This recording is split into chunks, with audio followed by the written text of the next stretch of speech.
Good afternoon, Sister Fran. I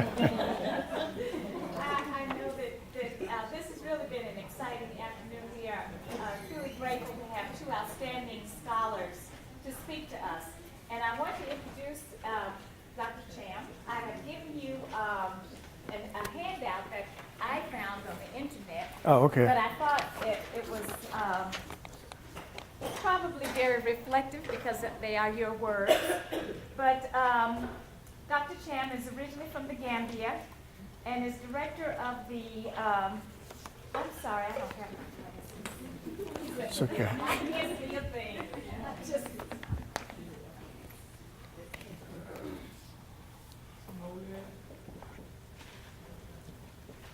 he's director of the National Resource Center for African Studies at Howard University. His area of research and interests are literature and film and culture and development. And in addition to numerous essays and chapters in books on African and Caribbean literature and film, he is editor of the Exiles, Essays on Caribbean Cinema, and co-editor of Black Frames, Critical Perspectives on Black Independent Cinema and African Experiences of Cinema. Dr. Cham has served on many film juries throughout the world, most recently as president of the official jury for long feature films at FESPA in 2011 in Burkina Faso. So I present Dr. Cham. Okay, thank you very much. And thanks for inviting me. It's a pleasure to be here with you. Day before yesterday,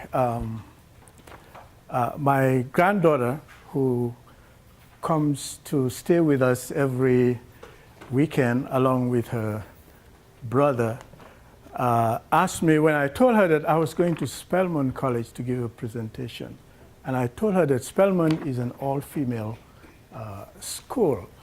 And she asked me, but Grandpa, do they have male bathrooms there? You know? So I just found one anyway. So I'm glad that I'll be able to report to her positively. I'm going to try to share with you some of my experiences using film in the classroom over the years. And I want to say that much of what I'm going to say has already also been alluded to by Dr. Scott, you know, in her really very superb presentation. I learned a whole lot from your presentation there. We actually go some ways back, you know, having met in numerous places here and there through the African Literature Association and also through the main festival that takes place in Burkina Faso every other year, FESPACO. So what I will do is probably just zip through many of the bullet points that I've prepared and perhaps leave much time to engage each other in a dialogue, basically, and to see if there are some of the areas which on which questions had arose in the previous presentation that we can also pursue a little bit more in detail, which I thought were quite informative in a lot of ways. As you all know, we're dealing with students who mostly come to us with certain forms of visual literacy already, as far as film in particular is concerned.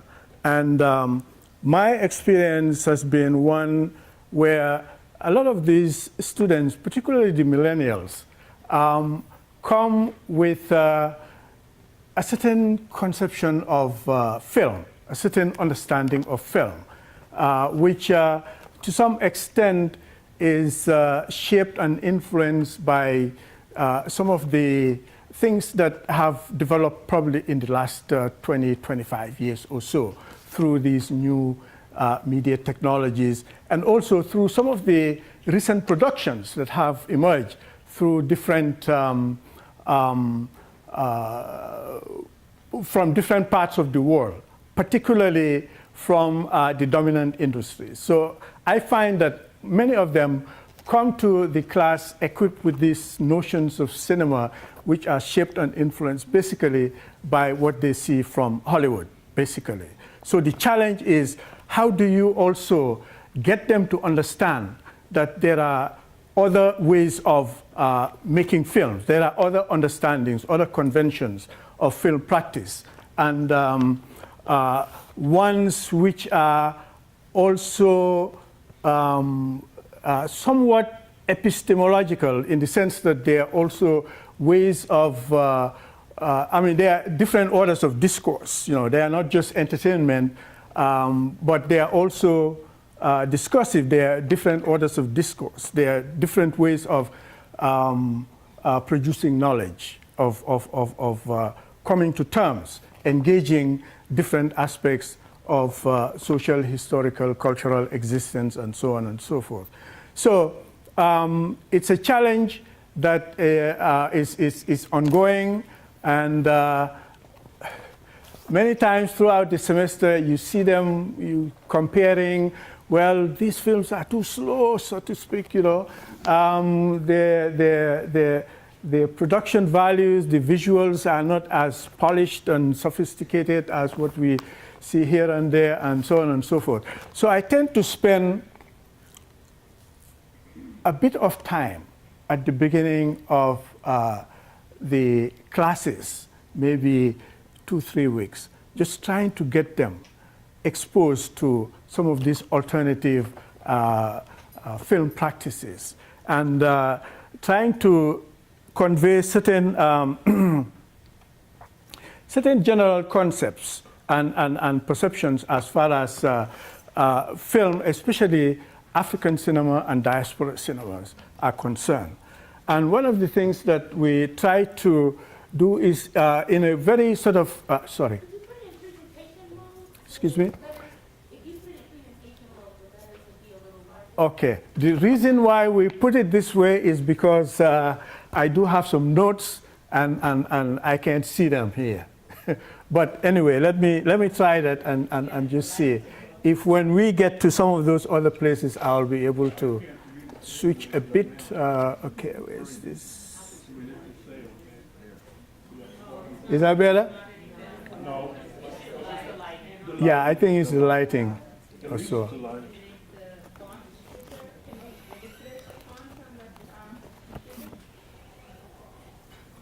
Yeah, if we can. I don't know. Sorry about that. You know, but.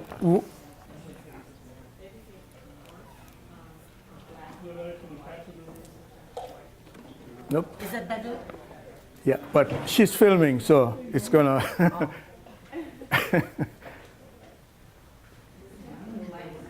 Okay.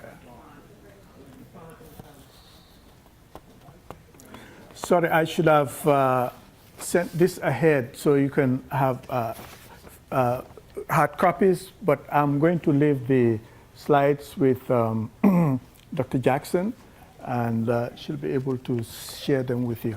Oh, I'm so sorry. I thought, yeah, I can't even read them myself from this distance here.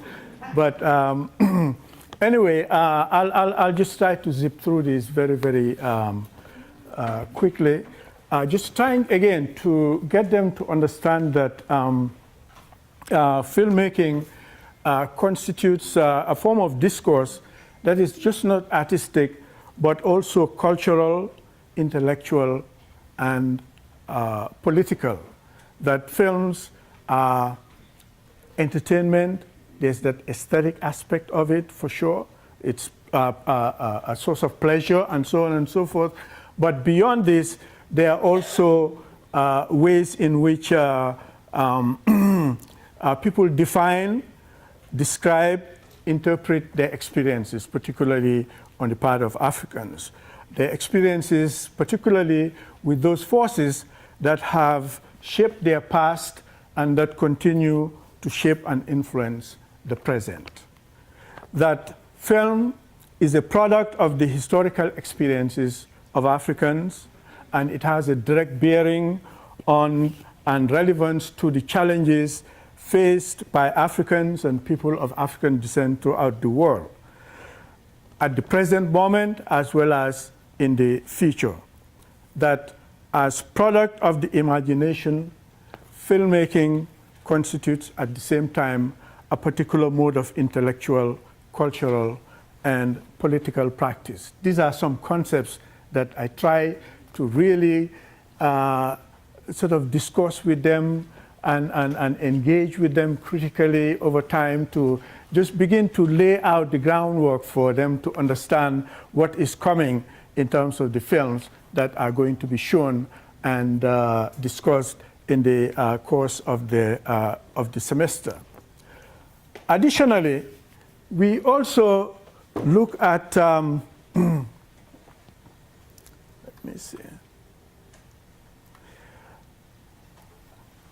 the question of how do filmmakers themselves, especially the ones that we're dealing with, African filmmakers, African American, Caribbean filmmakers from the European diaspora, and so on and so forth, but particularly filmmakers in Africa, how do they sort of see themselves and their practice, what they do? And some of the things that come out, and these are mainly culled from interviews, from testimonies, first-person testimonies from filmmakers themselves. Okay.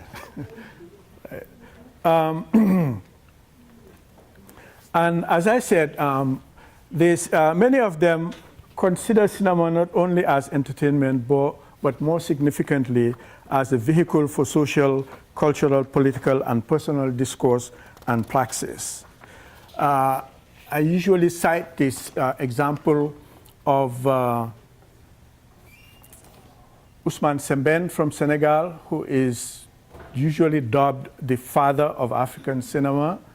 I'm sure some of you probably are familiar with the name Ousmane Sembène. He's not just a filmmaker, but he's also a writer and also an activist. He has a very fantastic history and really encapsulates to some extent, much of what African and diaspora cinema is all about.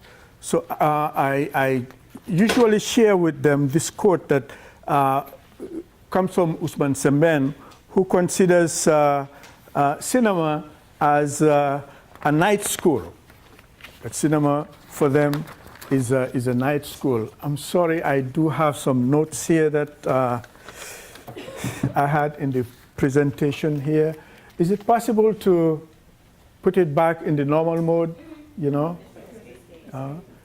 Yeah, thank you very much. I brought my laptop, which had the presentation mode and everything, but all right, thank you.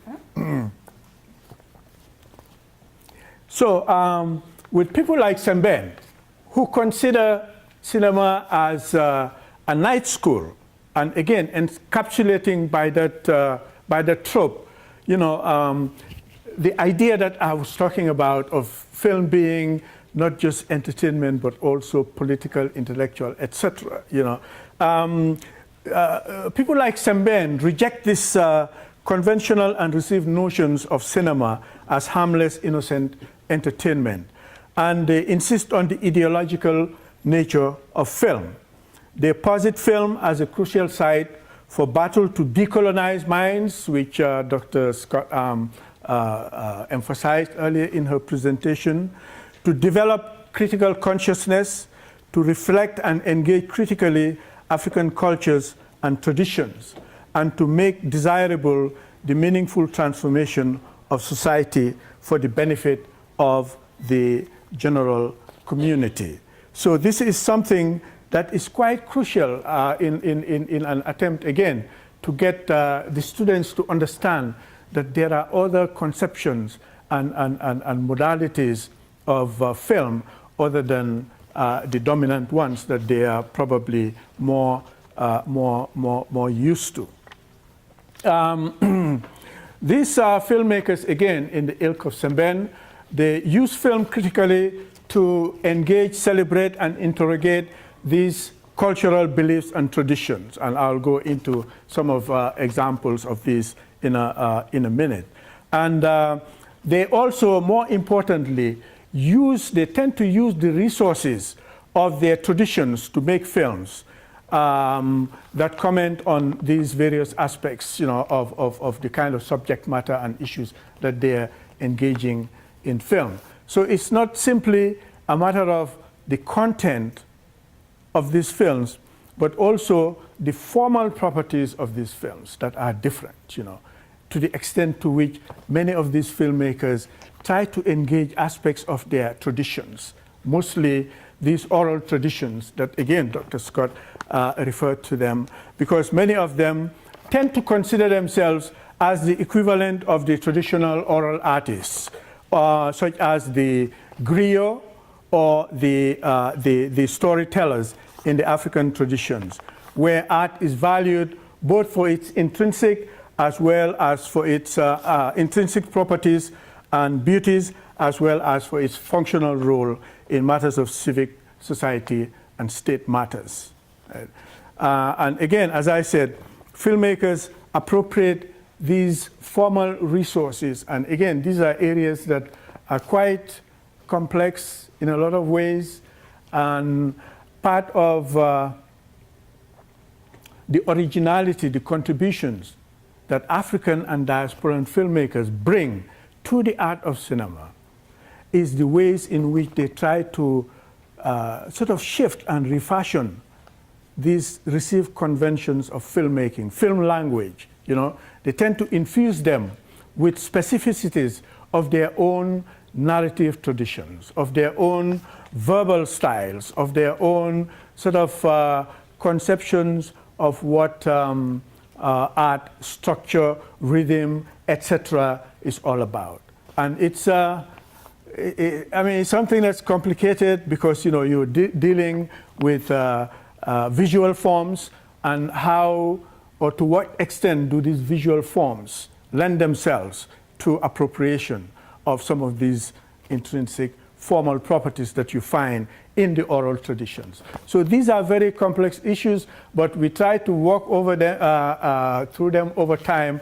And again, all of this is really to try to get the students to understand that films that are being shown in class are not just, shown to sort of babysit them, because sometimes they come to these film classes or classes where they use films and consider that, well, it's just watching films. We're just watching films and nothing else. And it's maybe an easy course and so on and so forth.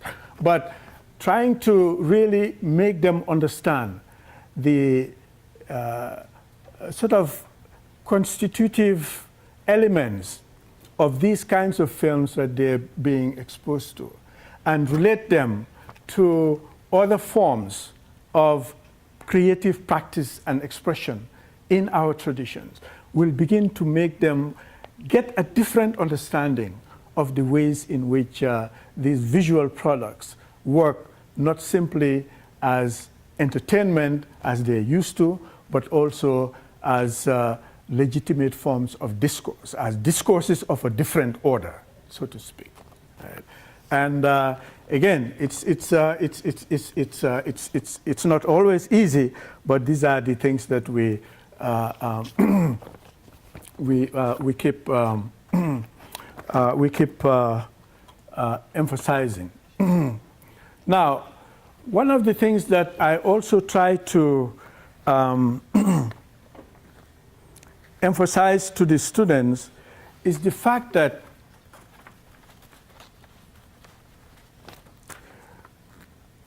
a significant portion of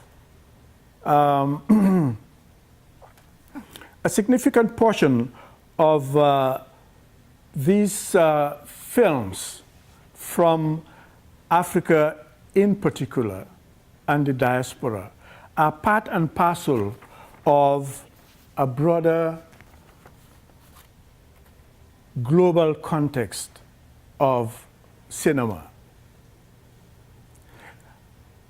And it is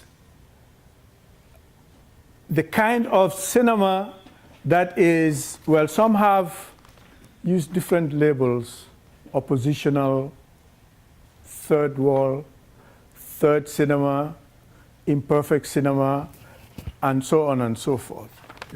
But if you look at these films as an, excuse me, as an ensemble globally, you'll be able to identify certain features that begin to link them, both in terms of content, in terms of context, in terms of style, and so on and so forth, to broader film movements in other parts of the world, in Latin America, where the Argentinians, for example, were articulating this notion of a third cinema, right?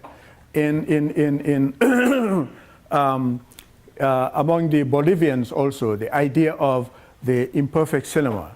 You look at African American independent cinema, dating all the way back from the time of Oscar Micheaux and the Johnson brothers and so on and so forth to this day. Right? We can begin to see, again, these parallels that exist. Also, if you look at cinema from India, for example, the kind of films that were coming from people like Mrunal Sen and Satyajit Ray, you begin to see the ways in which, again, some of these films emanating from Africa and the diaspora, okay, are linked to these global film movements. So they become part and parcel of this sort of broader third worldwide movement that is aimed at really creating an alternative sense of cinema, an alternative movement in terms of film. One that is more in sync with the realities of their various societies, and one that also begins to contest and revise and ultimately reject some of the reigning portrayals, representations that are sort of dominant in Hollywood films. Right?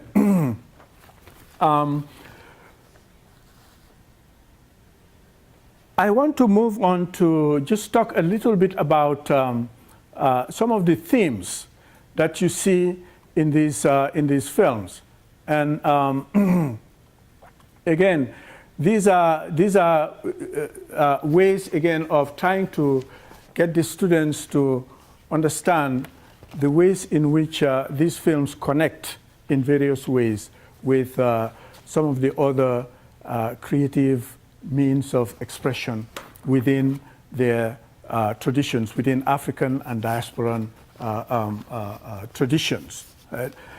These themes, if you look at them, are themes that recur to a large extent very much within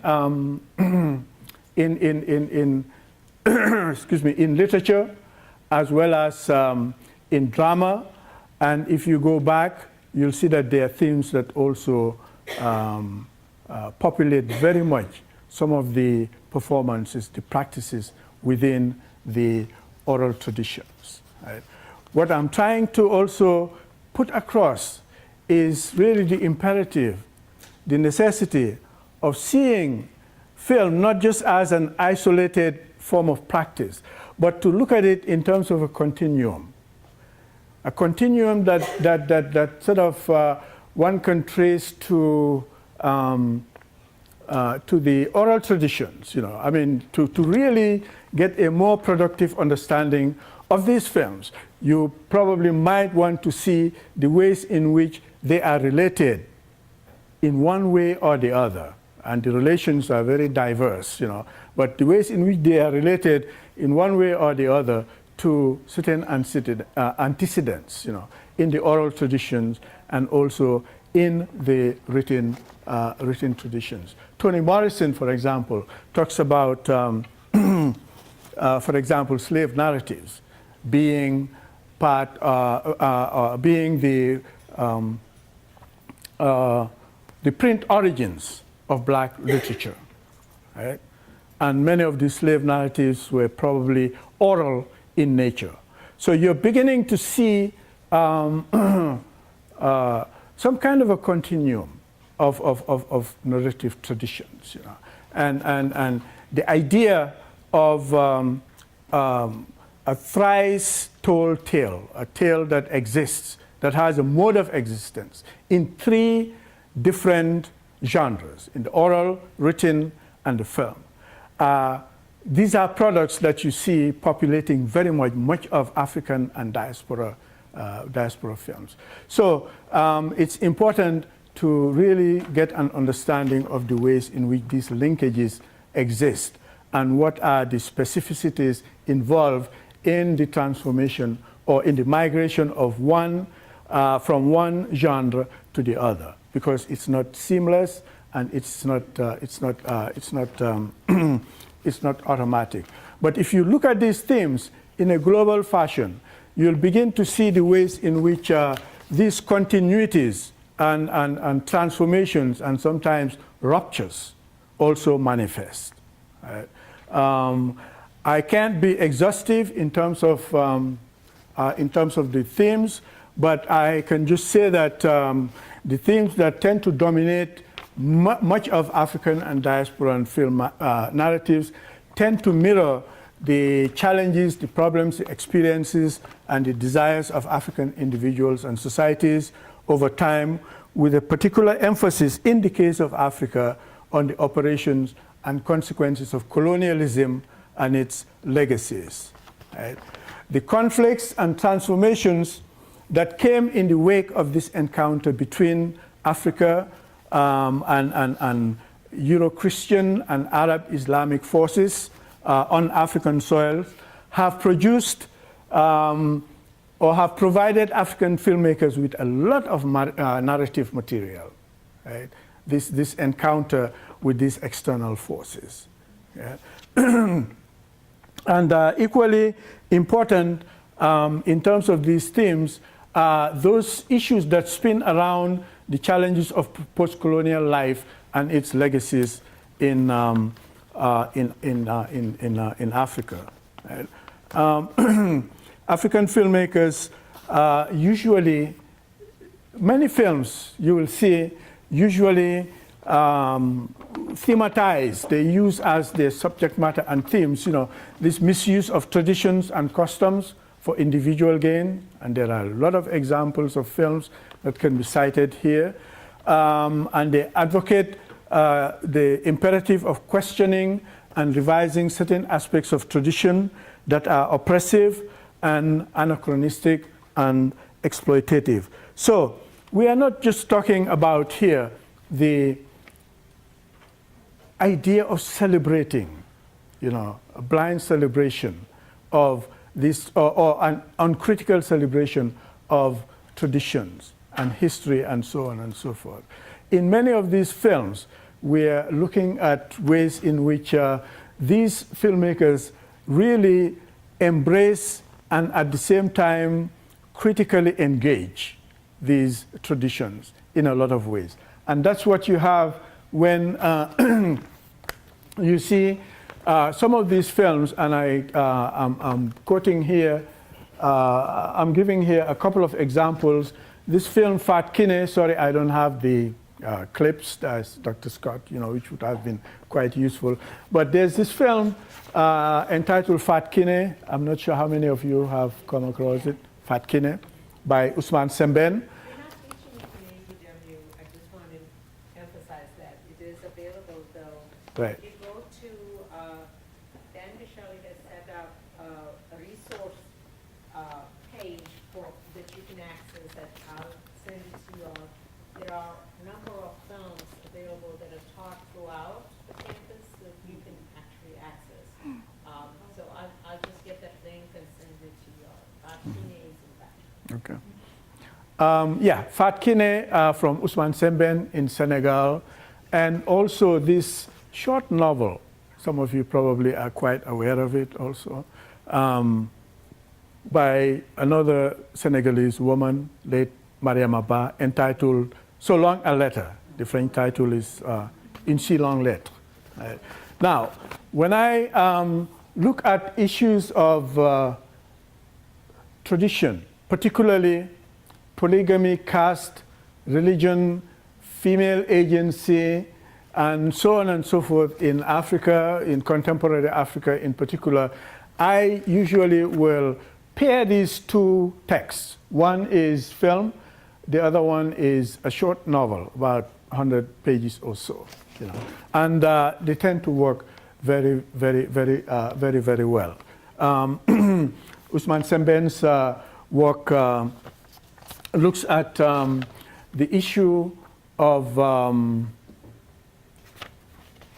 women in contemporary Senegal, right? And uses also flashback to go back in time, so to speak. You know, but it's a film that works very, very well with this celebrated novel, So Long a Letter, that really has stood out in recent years as one of really the best expressions of creative expressions of issues of gender in Senegal in particular and Africa in general.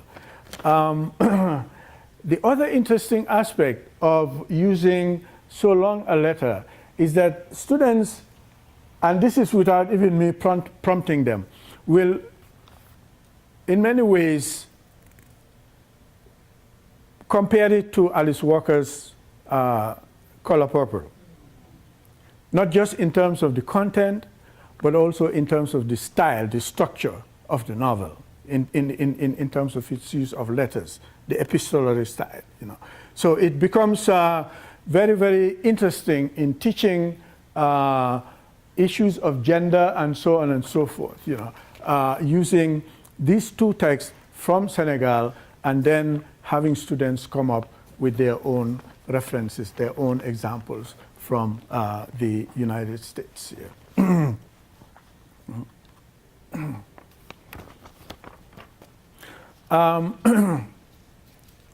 Issues of identity, patriarchy, sexuality, and desire has also emerged very, very strongly in recent African films, as have also the reworkings of topics around experiences of migration and transnational movements. Here I want to invoke the example of Mariette Montpère from Guadeloupe, well, born and raised in France, basically, but originally from Guadeloupe, in terms of migration and transnational flows and identity, patriarchy, sexuality, etc. You know, Montpère tells a story of a young woman who goes from France back to Guadeloupe and goes through these experiences of adjustment, issues of belonging, and so on and so forth. Very, very well made piece that you might find useful in teaching about the ways in which people from the Caribbean look at this. In addition, because these are young people, these are young filmmakers who are trying to build on the foundation that was set by Ozan Palsi, you know, that Dr. Scott talked about earlier, right? And their work become quite compelling in a lot of ways. Another film that I want to draw your attention to is a film entitled La Pirogue, which is these canoes, you know, these makeshift fishing boats that people in West Africa use to go fishing, you know. And the story is this group of young people who construct this boat and try to cross the Mediterranean into Europe. This phenomenon right now that is really one of the major public policy issues in Africa as well as in Europe, where these kids are risking their lives trying to cross into Europe on these dangerous dinghies and boats and so on and so forth, risking their lives to an extent where the hopelessness, you know, that is pushing these young people to risk their lives, you know, has become part and parcel of the law in Senegal among these youth populations, for example, you know, where the term Barça wala Barsakha, you know, has emerged to define them. Barça short form for Barcelona, or Barsaha, which is the Arabic term for heaven. Right? You either make it to Barcelona or, you perish to heaven. So, I mean, this is a film that has really, really captured the imagination of people in West Africa and in other parts of Africa, in other parts of the world, where this phenomenon of migration has become a major issue. And there are many, many other films in this category here, particularly films by people from Algeria and Morocco and Libya, basically, those areas that border the Mediterranean. Earlier on, there was a lot of discussion about history, films that take history as their subject matter. And this is an issue that has come up again with much frequency in many contemporary African films. Recent African films are really suffused with questions of history. And interestingly enough, one of the major absences in African cinema, that is African films by continental Africans, is the issue of slavery. I'll come back to that in a minute here. But history in general is one that many of these filmmakers have engaged in one way or the other in their works. Right? And they critically engage and interrogate the African and diasporan past as a way of coming to terms with the present and projecting different features. So they're going back to history, okay, revisioning, contesting, rewriting aspects of their past, not simply to capture it, not simply to celebrate it, but also to ask questions around some of those aspects of their history, to interrogate those aspects of history, and relate them in very interesting ways to current circumstances in Africa and in the diaspora, and also use those as a way of projecting forward, this prolepsis, so to speak. So these are films that are not just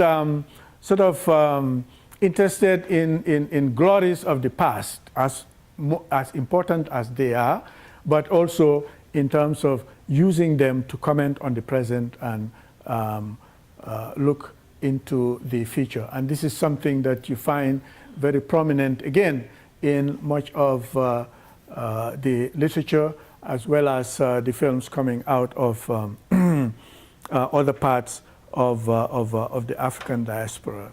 And there was a clip shown earlier of Julie Dash's Daughters of the Dust, made of Raoul Peck's films, both on Haiti and in the Congo. And if you look at the works of other African filmmakers like Haile Gerima, my colleague at Howard University, who made this iconic film Sankofa, which I'm sure many of you have seen, and Ousmane Sembène from Senegal, who made, whose entire oeuvre, in fact, really is grounded in one aspect or the other of African history. But one of his most celebrated historical films is this film entitled Ceddo, which traces the ways in which Islam came into Africa, into Senegal in particular. There's this belief in Senegal that Islam is homegrown. I mean, it's indigenously African. But Sembène, in his film, sort of explodes this myth to show the ways in which Islam came. And as an added element, he also puts Islam and colonialism side by side, that Islam was basically a colonizing force that came into Senegal, just like colonialism, Arab, Islamic, just like Euro-Christian. And those are one of the features that I will talk about here in a minute. Some of these features, these 7 features that I've been able to sort of tease out in looking at the ways in which these African films engage history. I teach a course on, it's a graduate course on film and history, and these are some of the kinds of things that we try to look at in great detail. Another very important filmmaker in terms of historical subjects is from Mauritania, living in France, of course, like many African filmmakers. His name is Medhondo from Mauritania. And one of his early pieces is entitled West Indies,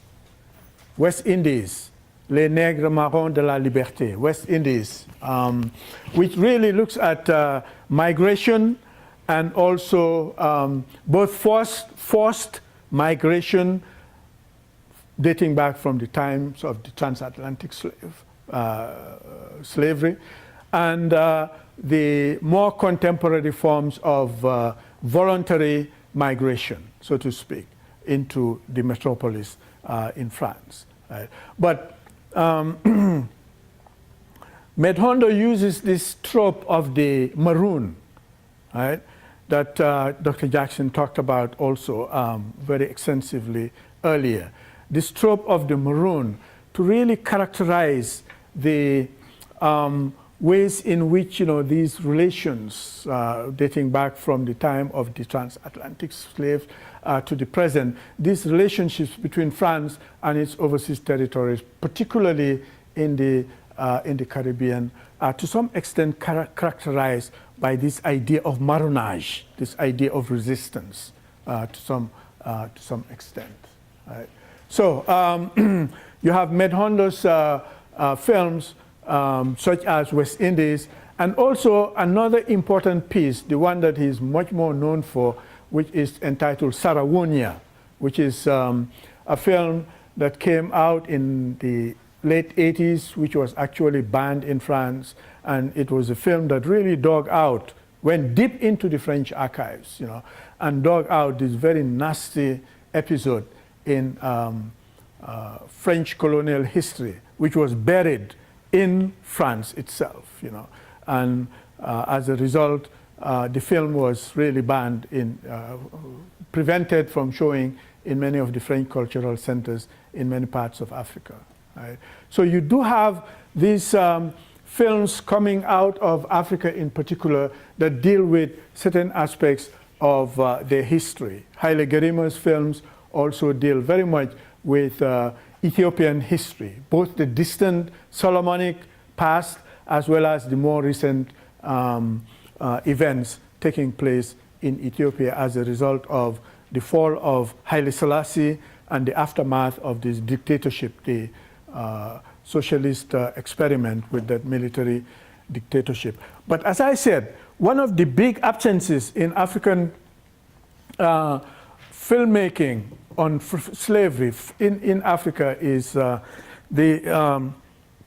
of the big absences on history films in Africa is the issue of slavery. Not many African filmmakers from the continent of Africa have engaged the question of slavery. Why? It's open to speculation. There's a lot of reasons. But more recently, there's been an interest by Africans. Again, for example, with this young Cameroonian filmmaker, his name is Francois Wukowash. They're all examples in the slide, PowerPoint presentation here, who did a film entitled Asientos. Asientos. It's very poetic, very meditative to a lot of extent. Short film, 26 minutes. I would encourage you to take a look at that. But it's very, very much a reflective, meditative kind of film. One of the first by an African, really, on the issue of the transatlantic slave trade. And what he does, interestingly enough, with that film is connected to the genocide in Rwanda, you know, all linked to this idea of memory and forgetting, the dangers of forgetfulness, and so on and so forth. I'll make a brief mention of that in a minute here. Also, a more recent film on slavery in Africa by an African is Adangaman. Adangaman by Mbala, Roger Mbala from Cote d'Ivoire. Right.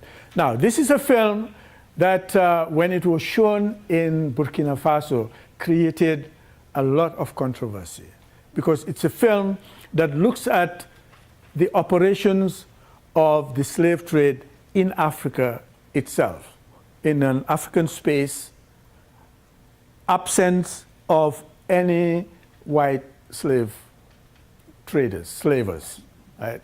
So the idea of looking at the responsibility of Africans themselves in this process, you know, is really the focus of the film.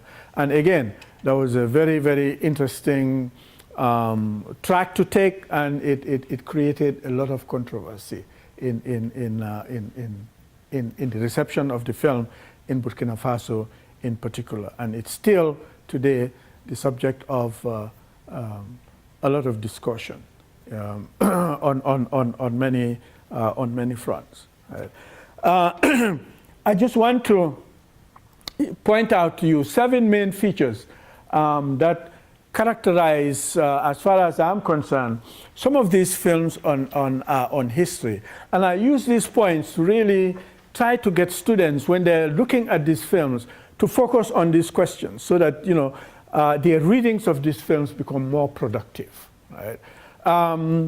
One of the features is the recovery and deployment of popular memory and subaltern voices to reconfigure past events. Now, this is something that, again, is related to the issue of using these formal strategies. What are some of the formal strategies that filmmakers use in order to make their films and also convey some of the issues and themes that they're looking at, you know. And the idea of memory becomes critical here. One of the examples, the resources that I point out finally in the PowerPoint here, is this work by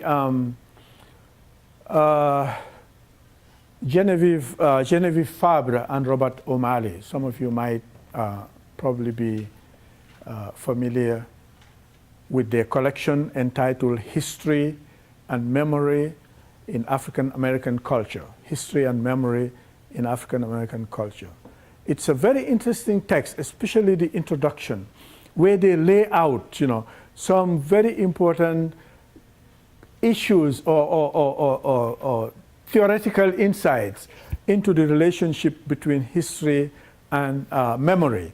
And what they try to do is really to make a case for the legitimacy of these non-scribal sources for history, because conventional, dominant, academic history that is written down is usually seen to be more reliable, so to speak, you know, than other sources. So what they do in this work is invoke the work of this French historian, Pierre Nora, you know, who came up with this idea of sites of memory, lieux de mémoire, which Toni Morrison also talks about, these sites of memory. And many of these sites of memory really emanating from the idea of the non-scribal, not you know, your strictly academic sort of conventional kind of approaches to history, but looking at other sources, basically oral, right, linguistic, could be architectural, music, dance, dress, etc. Right? So very, very interesting ways of looking at history. And what what you see in many of these films is really the legitimizing, the deploying of these other sources of making history, right? And the idea of micro-histories, decentering this master narrative, so to speak, going away from total history, from this idea of grand narratives, to look at these small subjects that heretofore were, dismissed as not being worthy of any historical attention and consideration. Okay? Decentered micro-histories or multiplicity of memories, this battle for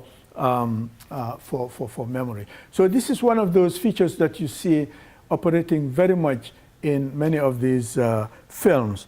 Also, the ways in which these films reconstruct the Euro-Christian as well as Arab Islamic histories in Africa in particular, and how these are implicated in African and diasporan histories. The idea normally is that Africa was colonized only by Europe, but many of these films say no, colonizing forces also came from, the Arab Islamic spaces of the world, and that's why Semben's film Ceddo becomes quite interesting in a lot of ways, because what he does is, there's this very interesting iconic scene in that film, which is a baptismal scene, to really show you the ways in which Islam also came in as a cultural colonizing force, where people who had resisted the new religion were finally subjugated and forced to convert to Islam. And in this particular scene, this sequence, their heads are shaven, okay, they shave their heads, and they're given new names. Instead of their old traditional indigenous names, they're given new names like Muhammadu, like Ibrahim. These are names that are very much now in current in Senegal and in much of West Africa. So what Semben is saying here is that no, these are not indigenous African names. These are Arabic names. These are names that were imposed through the colonizing force of Islam. Just like when Christianity came, they baptized people and forced them to change their names. From Ngugi wa Thiong'o, it was James, okay, etc. So this is one of those elements in these films, and the ways in which they conflate these two forces as different sides of the same colonial coin, so to speak. Many of these films are also quite Pan-African in nature and the dimensions of this history. They look at not just their national histories, but also they go beyond to other parts of Africa and other parts of the world. So they're very Pan-African in a lot of ways. Also prominent is the ways in which they recover and reconstitute African and diasporan women's histories. Many of them tend to focus on some of these historical figures, again, that were not focused on much by either academic historians or by some of the other filmmakers. And I cited earlier the example of Medhondo from Mauritania, who did this film on Sarawunya, this queen, who successfully resisted the French in the waning days of the 19th century. And also the ways in which these films sort of privilege their a diversity, from their own subject positions, because they are films that, again, as I said, they try to contest some of the dominant reigning narratives. So what they do is they deploy different standpoints of race, class, gender, etc., to look at history, and what comes up is really a different kind of narrative. Now, I want to end with a quick glance at Keita, the heritage of the griot, that is on the syllabus that you're going to be using. Now, Keita, again, is an example of this thrice told tale. You know, I mean, this narrative that exists in three different media. It's a master narrative of the Mande. You know, these populations that you find throughout West Africa that chronicles, you know, the origins of the Mali Empire, right, and everything, the dynamics that were involved in that. So that is really the origin of the narrative. It is basically oral. But again, when we talk about oral, there are certain complexities there because there are non-verbal elements also within oral traditions, as you know. And how do you capture these non-verbal elements, you know, when you're dealing with the oral performance itself, you know, is a major question that scholars have looked at quite extensively. So the master narrative is oral in origin, but then it has been transcribed and written down by Jibril Tamsir Nyan. Okay? And other scholars have also done their own renditions of transcriptions of the epic. And it is also a narrative that was adapted to cinema by this young fellow from Burkina. His name is Dani Kouyaté. Now, Dani Kouyaté is from a griot family. In fact, his father is the main actor in the film, the one who plays the Jelly. That is the father of Dani Kouyaté. He unfortunately passed away recently. Right? But this is an example of a film that has antecedents in the oral as well as the written, and there's also been dramatic renditions of this narrative here. But it's an ancient text. It's an ancient text. It's really the founding text, so to speak, of the Mande. But what Dani Kouyaté does is not retell. He doesn't retell the entire epic in the film, as you will see.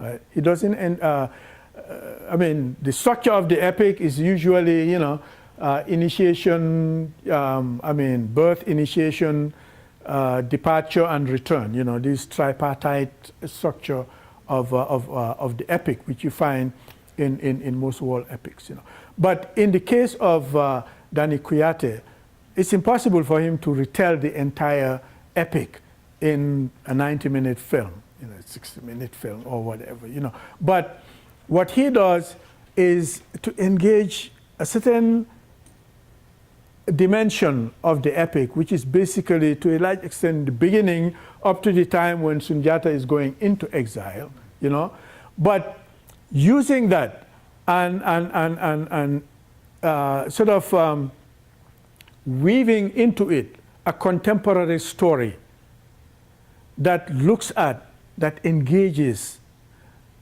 the Eurocentric orientation, the Eurocentric structure of the current educational system in Burkina Faso, right? So what you have here is a case where this filmmaker is using a master text in the tradition, but linking it directly to what is happening today in Burkina Faso as far as education is concerned, right? And it is one, I mean, it's an approach that you see very much prevalent in the work of a lot of filmmakers who look at or who mine these traditions, these histories for narrative material, but they don't stay in the past. They use that past to really interrogate the present and project into the future. So when I'm teaching Keita, the heritage of the griot, I will usually use also the written version. I will have the students read the written version, which is more extensive, which has the full story from birth to the founding of the Mali Empire, and then have them really engage the two texts from various points of view, and more particularly to have them engage the filmic text in terms of its commentary on some of the contemporary issues in Burkina Faso in particular, and Africa in general. So finally, I wanted to, again, recommend these two texts here as resources that I find quite helpful in terms of teaching film,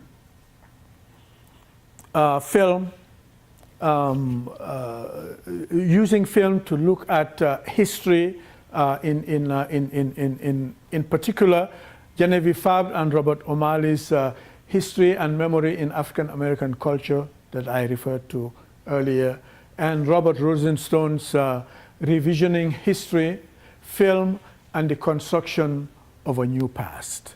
Right? These are texts that, again, bring insight into many of the debates, that have cropped up around issues of accuracy, issues of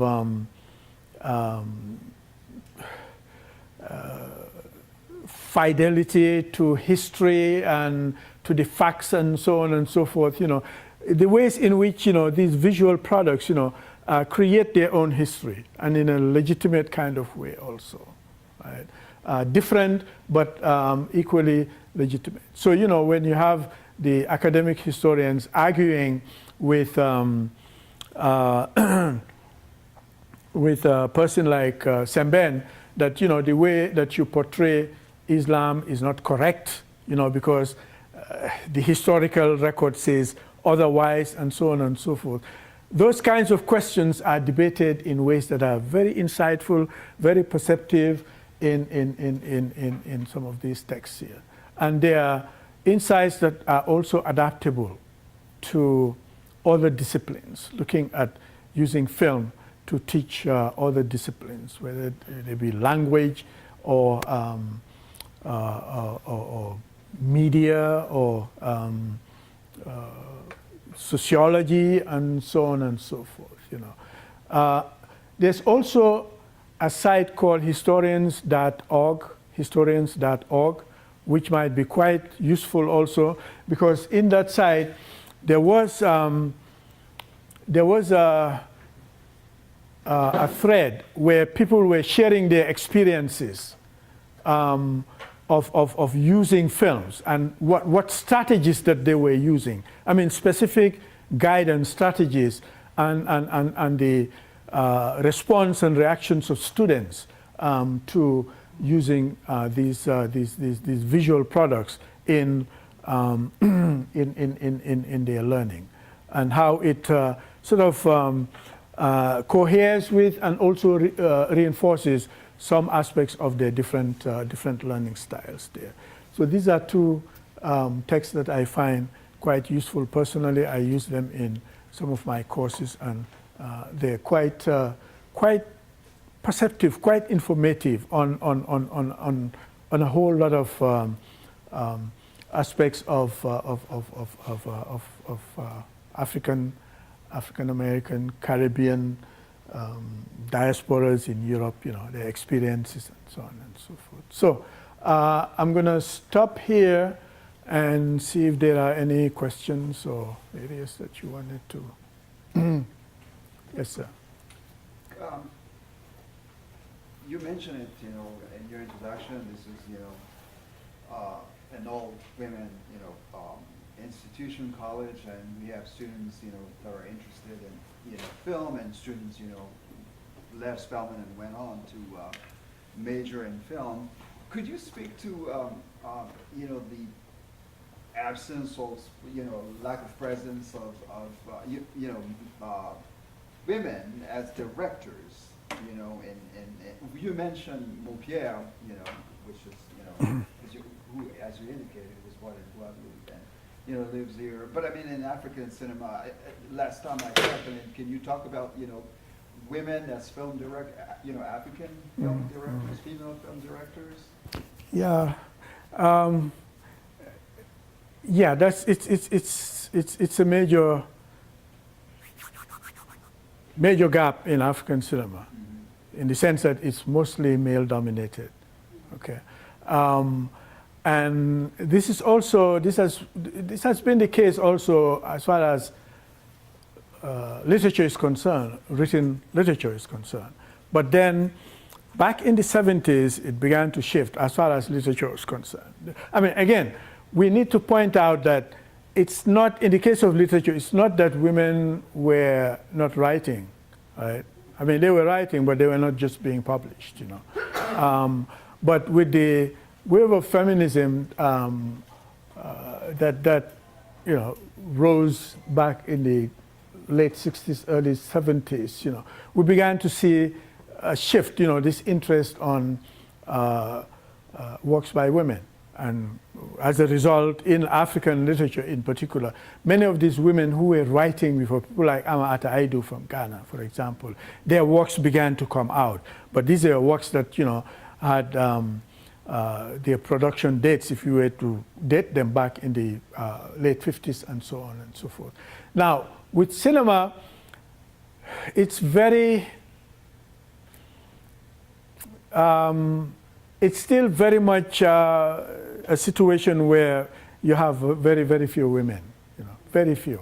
There were some in the early stages, like Sarah Maldoro, again from Guadeloupe, Safi Faye from Senegal, and a few others here and there.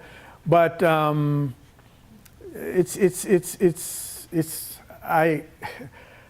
again, perhaps part and parcel of that,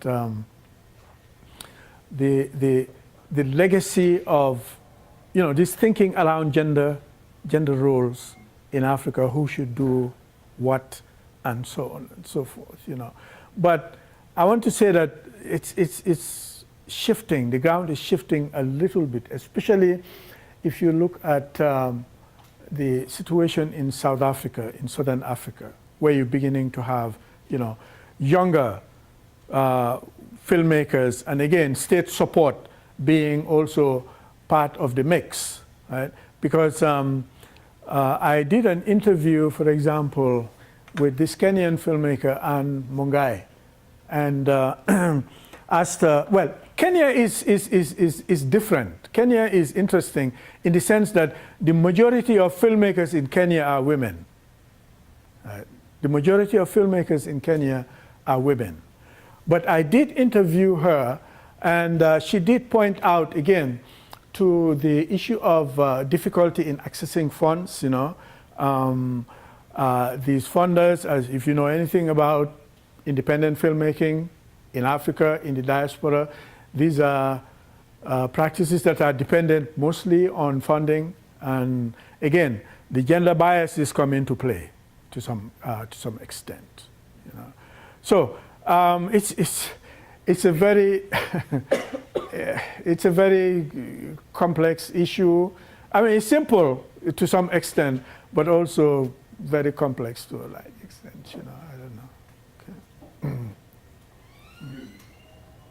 Would you say the complexities are linked to money? Yep. Is it just money? Money, and also, as I said, you know, Who manage the money? who manage the money, and also, again, these residual thinking patterns around gender, you know, around women and so on, you know. Because, for example, when I interviewed Anne Mungai, I asked her about her experience on the set, and she says that she had difficulty directing not just some of the male directors, male actors, but also her crew. Because, you know, she would give them an order, you know, set the camera here, do that, you know, and they will whisper, who's this woman telling us to do this? We know her. So, you know, I mean, some of those sort of residual tradition. masculinist, yeah, biases are still very much part and parcel of the Call it mix. tradition. Yeah. Well, I don't know if it's tradition, because people use tradition to distort a whole lot of things there, you know.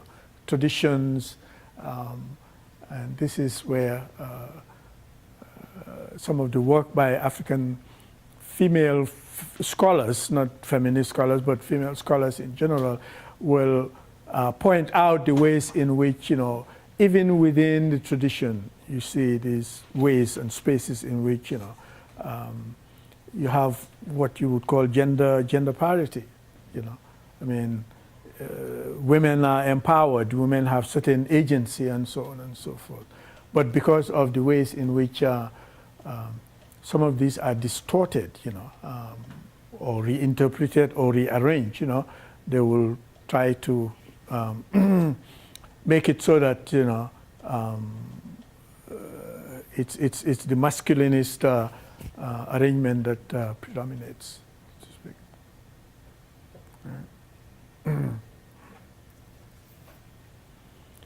Okay, looks like it's been a long day for you all, I know, and it's been Friday.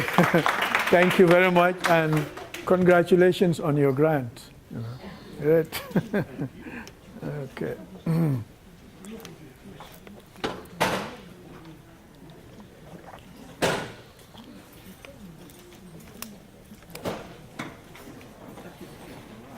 Hi. I've been